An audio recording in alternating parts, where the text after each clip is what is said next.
Hello students, today I am going to revise lesson 1, a period of transition. Your syllabus is over and now the revision is going on.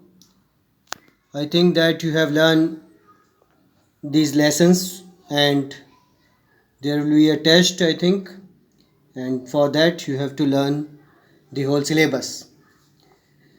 So first of all, you have read in this lesson about history, the periods of history. That is, history is divided into three periods, that is ancient, medieval and modern period. So first, ancient period, when we say about ancient period, means that it the period where from which the writing begins, means when the writing started, from that to the fall of certain empires like Western Roman Empire, Han Dynasty in China, and Gupta Empire in India. That period is also called as ancient period, and in that we learn about the ancient period of history. Then the medieval period. Medieval period refers to the time when the fall of certain Roman Empire or certain empire, like you have read in ancient period, that fall of Gupta Empire also in India, to the Renaissance and discoveries that comes under the medieval period. Then the modern period. Modern period started from 18th century CE. In this period, many changes and discoveries took place. So it is very important to know the modern period in detail. Now the sources which tell us about the modern period. So there are two categories of sources. They are primary sources and secondary sources. Primary sources are related to original document like government records, archaeological sources like artifacts and monuments.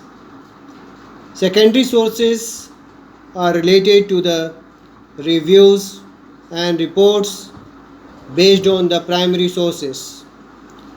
This is made by historians, by which we can know about the events. Now I am going to tell you about the Renaissance and Reformation. Renaissance is a French word which means rebirth. This period is from 14th century to the 17th century. It is started in Italy and then spread over all over Europe. In the Renaissance period, people used scientific approach of everything.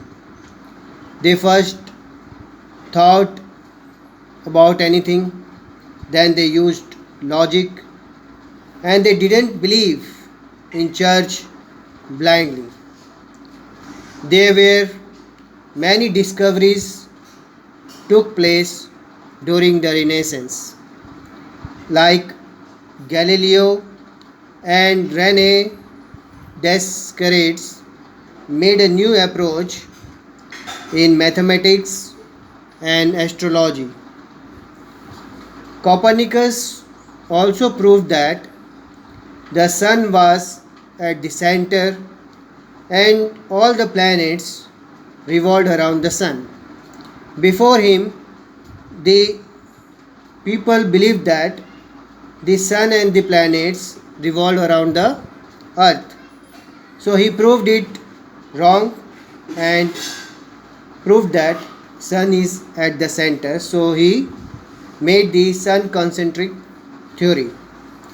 Some authors and writers also made progress in the field of English, like William Shakespeare, John Milton, William Byrd, he was a musician, so he made progress in the field of music. And Tyndale translated Bible into English.